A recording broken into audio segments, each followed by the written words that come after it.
आज अपन पढ़ने वाले हैं राजस्थान का एकीकरण। राजस्थान का एकीकरण, इसमें पढ़ेंगे अपन पहले राजस्थान के एकीकरण के बारे में विस्तार से जानकारी, फिर नोट्स, फिर एमसीक्यूज करेंगे। तो आइए शुरू करते हैं राजस्थान का एकीकरण। दोस्तों, अगर चैनल पे कोई नया हो तो चैनल को सब्सक्राइब कर ले, वीडियो को लाइक करें और ज्यादा से ज्यादा दोस्तों तक शेयर करें।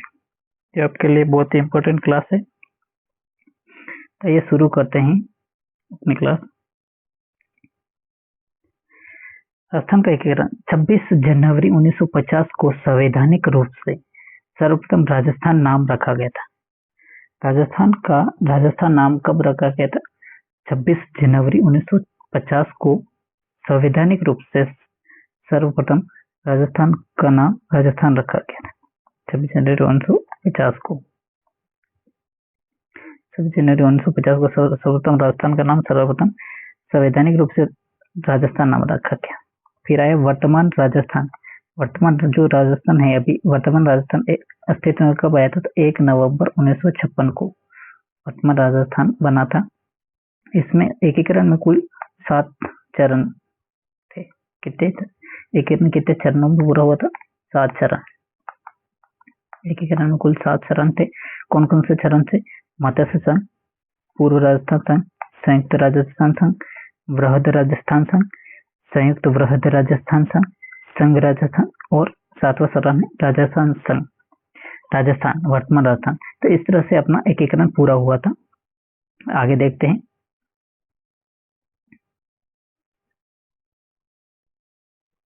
राजस्थान के एकीकरण में 8 वर्ष 7 माह और 14 दिन का समय लगा था। राजस्थान के एकीकरण में कुल कितना समय लगा था?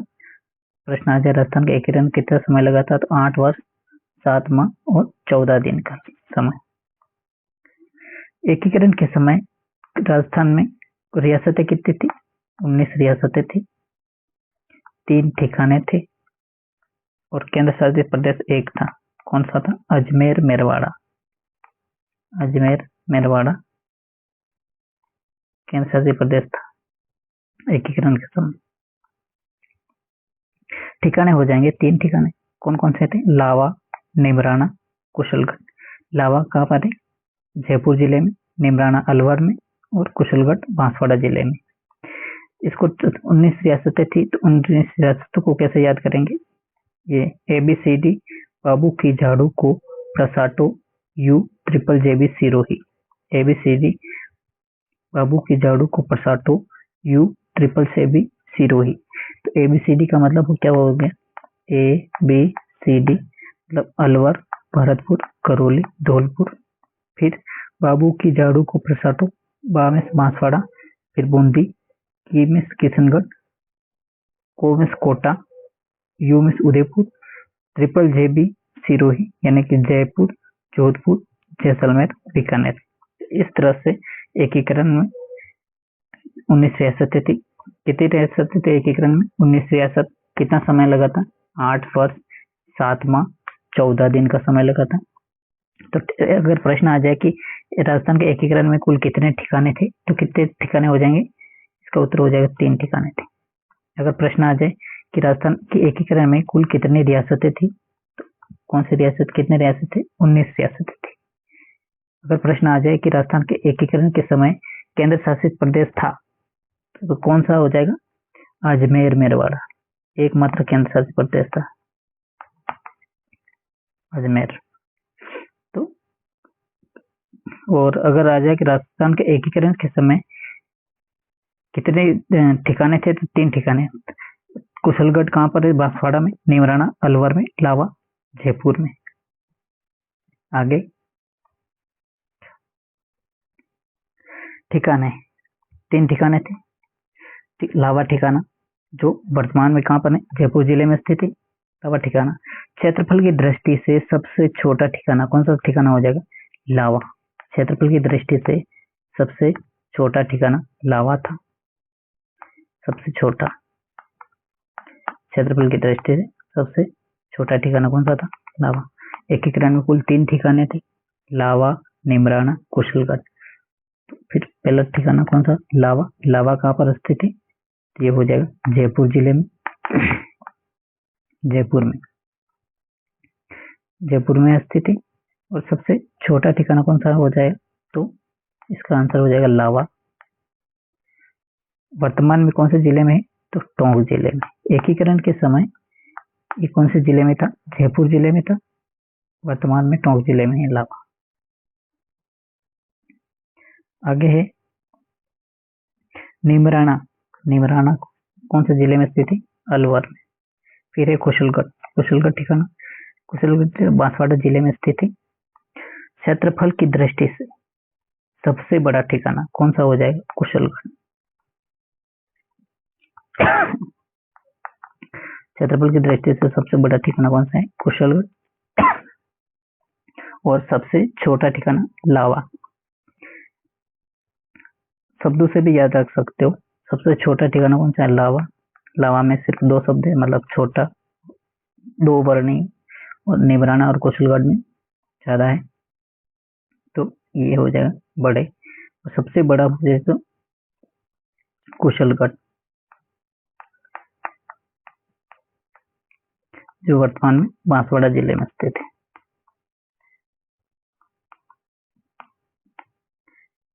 लावा टोंक में स्थित है वर्तमान में। एकीकरण के समय कहाँ था, ये था जयपुर में।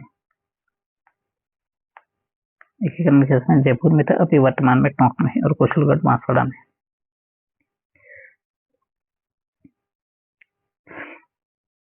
फिर नीचे नोट दे रखा है कि क्षेत्र राजस्थान के एकीकरण के समय एकमात्र केंद्र शासित प्रदेश कौन सा हो जाएगा, अजमेर मेरवाड़ा। अगला देखते महत्वपूर्ण बातें। महत्वपूर्ण बातें क्या है, एकीकरण के समय राजस्थान की सबसे प्राचीन रियासत कौन सी हो जाएगी, मेवाड़ रियासत। जब एकीकरण हुआ था तो उस समय जो रियासतें थी उनमें से सबसे प्राचीन रियासत कौन सी थी, तो ये होती मेवाड़ रियासत।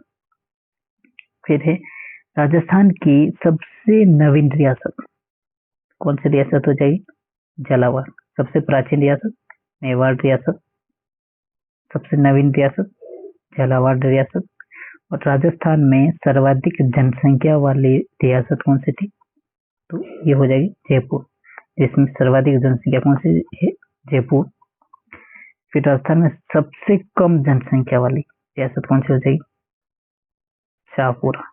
सबसे कम जनसंख्या वाली रियासत है शाहपुरा। और सब सर्वाधिक जनसंख्या वाली रियासत कौन सी हो जाएगी, जयपुर। सर्वाधिक क्षेत्रफल वाली रियासत मारवाड़।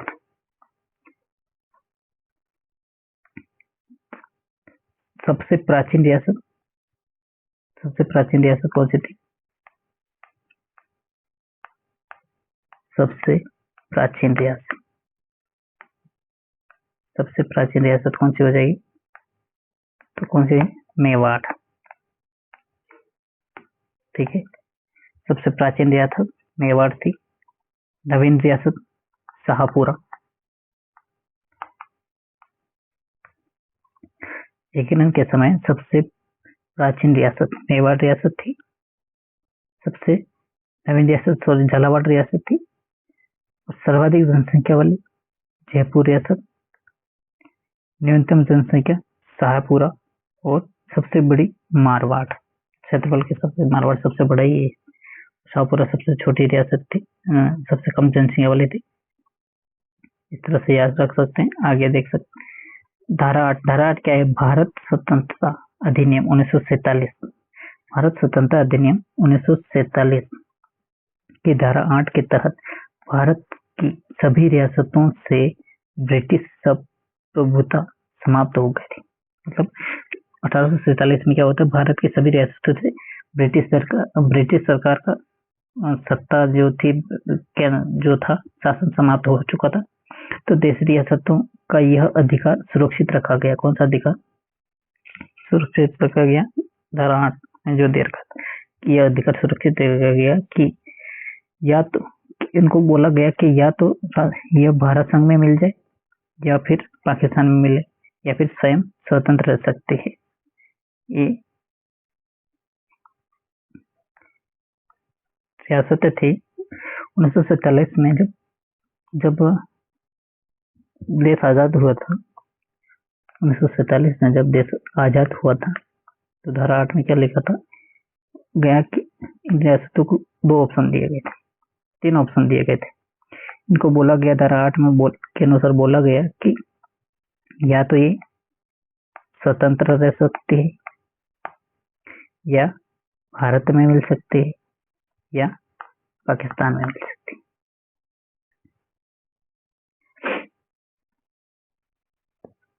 तो ये लिखा है इसमें 1947 के तहत, धारा 8 के तहत सभी रियासतों को यह पूरा समाप्त हो गया, ब्रिटिश सरकार के समाप्त हो गई रियासतों का यह अधिकार सुरक्षित रखा गया कि वह या तो भारत संघ में मिले, या पाकिस्तान में मिले, या फिर स्वतंत्र अपना अस्तित्व बनाए। राजस्थान का एकीकरण कितने चरणों में हुआ था? 7 चरणों में। पहले पढ़ा था अपन, राजस्थान का एकीकरण कुल 7 चरणों में हुआ था। कौन कौन से 7 चरण है? प्रथम चरण मत्स्य संघ, इसकी गठन की तारीख कब हुई थी?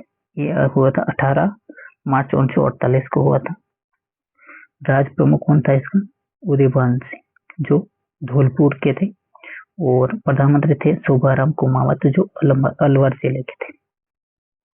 फिर द्वितीय चरण इसके नाम क्या था?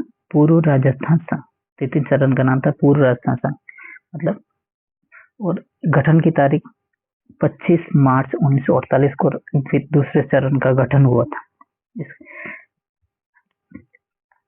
उसका राज प्रमुख कौन था? भीम सिंह, जो कोटा के थे, और प्रधानमंत्री थे गोकुल लाल असावा, शाहपुरा भीलवाड़ा के थे। फिर आगे जाए तीसरा चरण का नाम क्या है? फर्स्ट का है मत्स्य संघ, दूसरे का है पूर्व राजस्थान संघ, तीसरे का संयुक्त राजस्थान संघ। तीसरे चरण का नाम है संयुक्त राजस्थान संघ। गठन की तारीख है 18 अप्रैल 1948, और इसके राज प्रमुख कौन थे? गोपाल सिंह, मेवाड़ के थे, और प्रधानमंत्री थे माणिक लाल वर्मा, जो वो भी मेवाड़। फिर आ जाएगा चौथा चरण। इसका नाम क्या है? बृहद राजस्थान संघ। इसका गठन हुआ था 23 मार्च 1949 को। इसके राज प्रमुख बने थे मानसिंह द्वितीय, जयपुर के थे, और प्रधानमंत्री हीरालाल शास्त्री जी। फिर आ जाएगा पांचवा चरण, इसका नाम है संयुक्त बृहद राजस्थान संघ।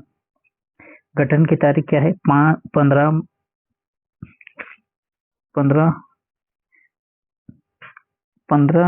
मई। गठन पांचवा चरण है संयुक्त बृहद राजस्थान संघ। गठन की तारीख 15 मई 1949। राज प्रमुख हो जाएगा इसका मानसिंह द्वितीय, जो जयपुर के थे, और प्रधानमंत्री हो जाएंगे शास्त्री हीरालाल शास्त्री, जयपुर के। फिर छठा चरण हुआ था, नाम है इसका संघ राजस्थान। 26 जनवरी 1950 को बना था, और मानसिंह इसका राष्ट्र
माणिक लाल वर्मा को कौन से चरण में प्रधानमंत्री बनाया गया?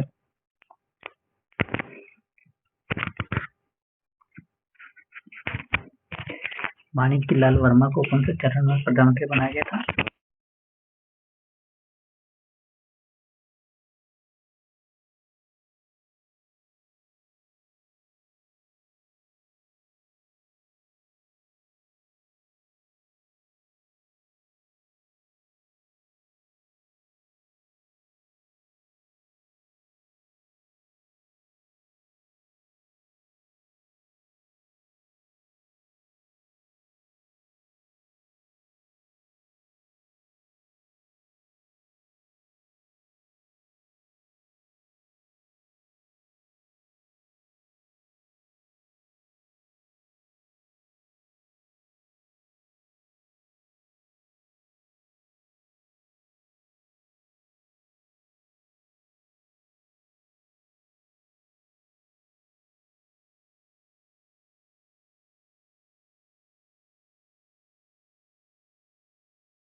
गोपाल कृष्ण गोखले, वीपी मेनन या के एम मुंशी। सही उत्तर क्या होगा इसका? ऑप्शन नंबर सी राइट हो जाएगा।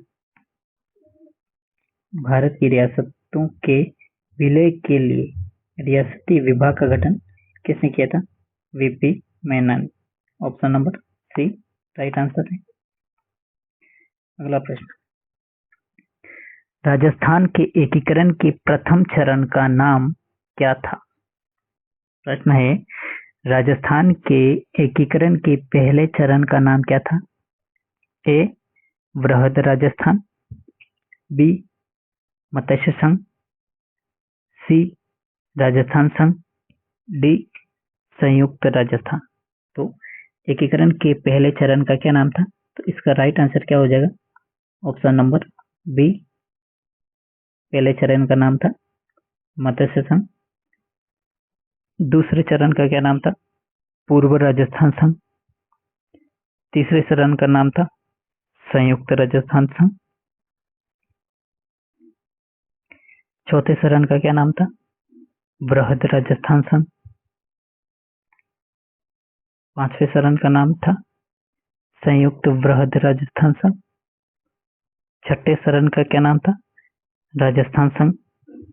तो छठे चरण का नाम हो गया राजस्थान संघ, और सातवें चरण का नाम था वर्तमान राजस्थान या राजस्थान संघ, संघ राजस्थान। तो इस तरह से इसका राइट आंसर क्या हो गया?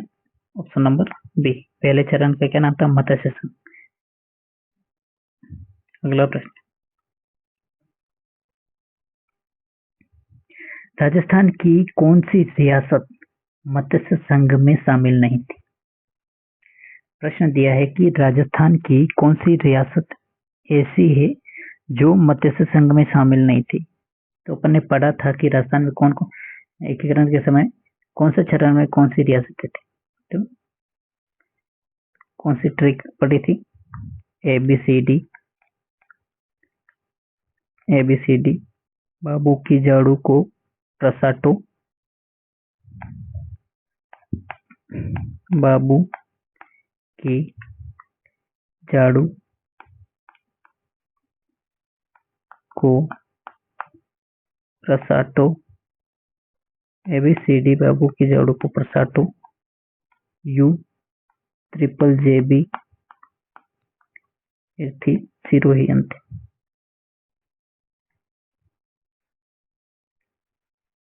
ये 19 रियासत थे। एकीकरण के समय कौन सी रियासत मत्स्य संघ में शामिल नहीं थी? कुल सारी रियासतें ये हो गई, और मत्स्य संघ में शामिल कौन सी थी? ABCD। 4 रियासतें थी। कुल कितनी थी?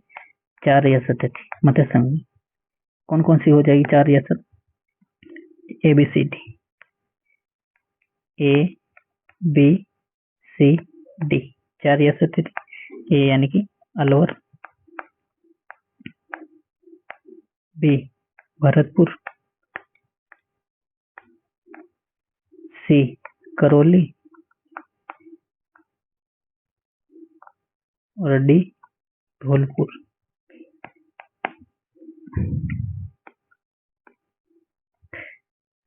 प्रथम चरण कितनी रियासत थे? कुल 4 रियासतें थी। कौन कौन सी थी? ABCD, ए में अलवर, बी में भरतपुर, सी में करौली और डी में धौलपुर। कुल 4 रियासत थी। आइए आगे देखते हैं, इसका सही आंसर क्या हो जाएगा? कौन सी रियासत थी? अलवर थी, भरतपुर थी, करौली थी और दौसा नहीं थी। कौन सी थी? डी ऑप्शन राइट हो जाएगा। इसने पूछा कौन सी शामिल नहीं थी, तो डी दौसा नहीं थी। ये डी ऑप्शन राइट है। इसकी जगह धौलपुर थी।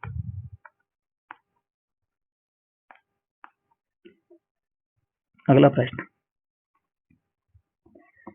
किस भूभाग को छोड़कर, प्रश्न नंबर 7 है, किस भूभाग को छोड़कर 26 जनवरी 1950 तक संपूर्ण राजस्थान का एकीकरण हो गया था?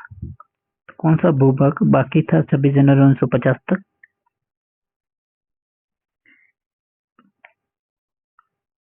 ए ऑप्शन दिया है Mount Abu, option number B है कुशलगढ़, ऑप्शन नंबर सी है कुंभलगढ़, ऑप्शन नंबर डी है निमराना।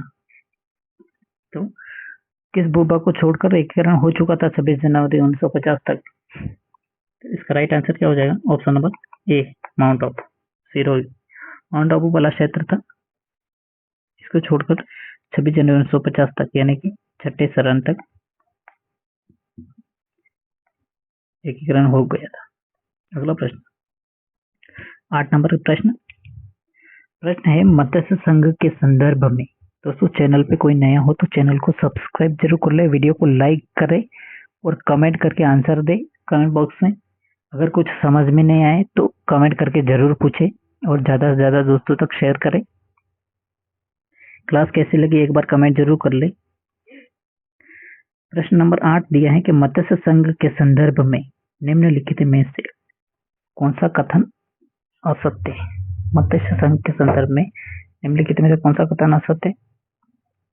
ऑप्शन ए है शोभाराम कुमावत प्रधानमंत्री बने थे, एकदम करेक्ट बात है। फिर ऑप्शन नंबर बी है उद्घाटनकर्ता कौन थे? गाडगिल, एनवी गाडगिल, ये भी सही है, असत्य देखना है। फिर है मत्स्य संघ की राजधानी धौलपुर थी और 18 मार्च 1948 को इसका निर्माण हुआ था। तो दोस्तों बताओ मत्स्य संघ के संदर्भ में निम्नलिखित में से कौन सा असत्य कथन है? तो कौन सा असत्य हो जाएगा? सही उत्तर कमेंट करें।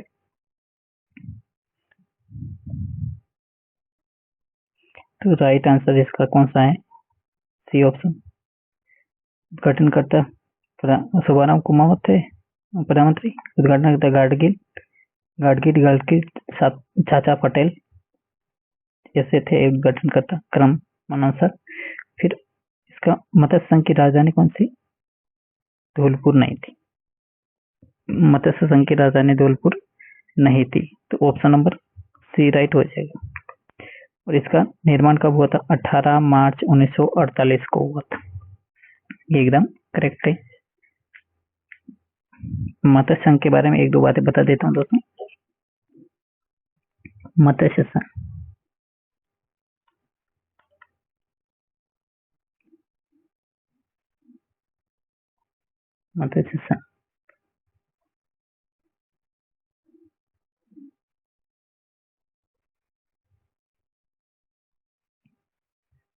मत्स्य संघ गठन तारीख क्या थी? 18 मार्च 1948। मत्स्य संघ की गठन तारीख क्या थी? 18 मार्च 1948। उद्घाटनकर्ता कौन थे?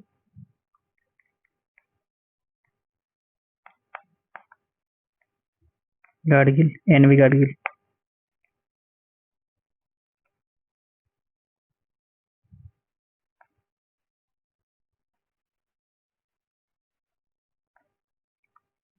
एनवी गाडगिल उद्घाटन करता थे। और कहाँ पर हुआ था उद्घाटन? लोहागढ़ दुर्ग।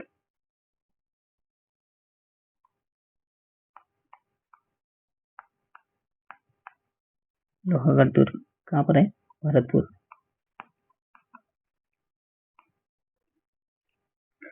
फिर इसका राजप्रमुख कौन थे? तो उदयभान सिंह जी थे, जो कहाँ के थे? अलवर के राजप्रमुख उदयभान सिंह।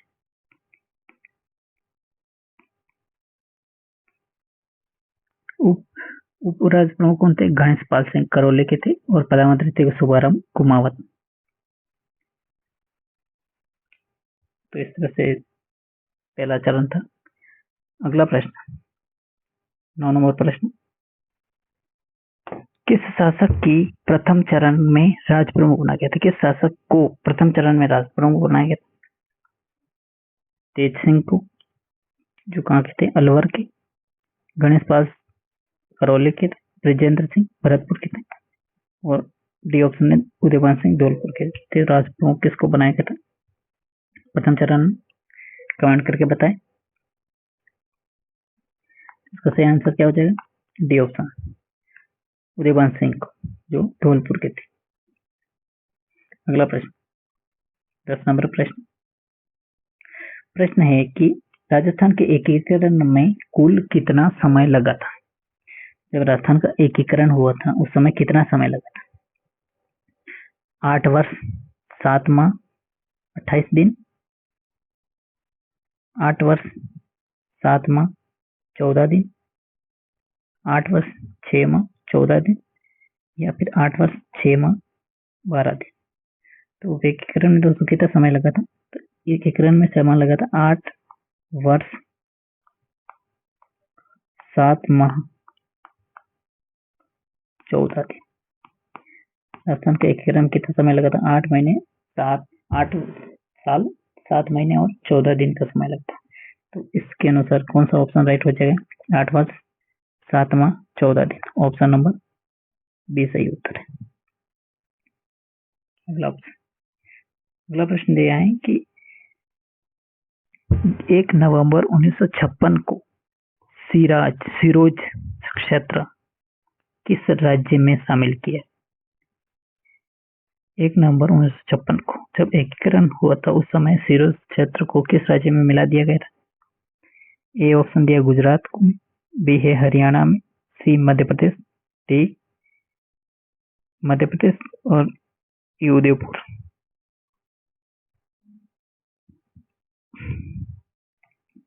एकीकरण के समय 1 नवंबर 1956 को सिरोंज नामक क्षेत्र कौन से राज्य में मिलाया था? तो इसका सही उत्तर क्या हो जाएगा? इसका सही उत्तर हो जाएगा ऑप्शन नंबर, कमेंट करो कौन सा हो जाएगा उसका। ऑप्शन नंबर सी, मध्य प्रदेश में,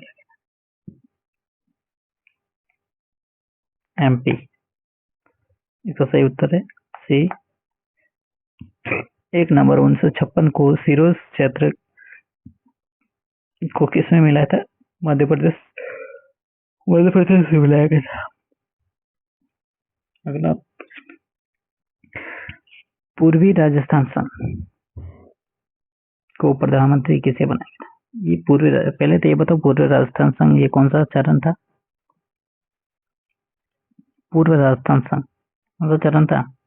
दूसरा चरण था। इसके प्रधानमंत्री किसको बनाया गया था? पूर्व राजस्थान संघ के प्रधानमंत्री थे, कौन थे? गोकुलाल असावा, दामोदर दास व्यास, एन.वी. गाडगिल या फिर गोकुल जी वर्मा। तो 12 नंबर प्रश्न का सही उत्तर क्या होगा? कमेंट करें। गाडगिल ये थे उद्घाटन करता थे। तो इसका पूर्व राजस्थान संघ का यानी कि दूसरे चरण का प्रधानमंत्री किसे बनाया था? गोकुलाल असावा। ऑप्शन नंबर इसका ए राइट हो जाएगा।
पंडित जवाहरलाल नेहरू। तो इसका उद्घाटन किसने किया था?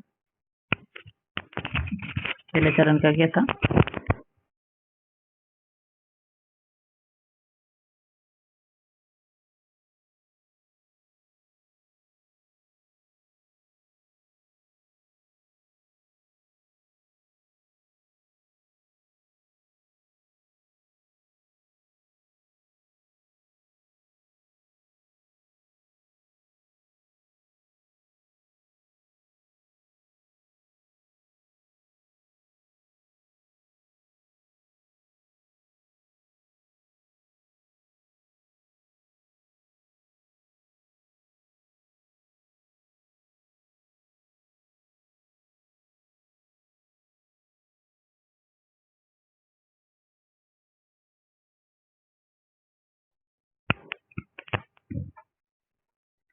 और इस तरह की क्लास देखने के लिए चैनल को सब्सक्राइब जरूर कर ले अभी तक अगर सब्सक्राइब नहीं किया तो।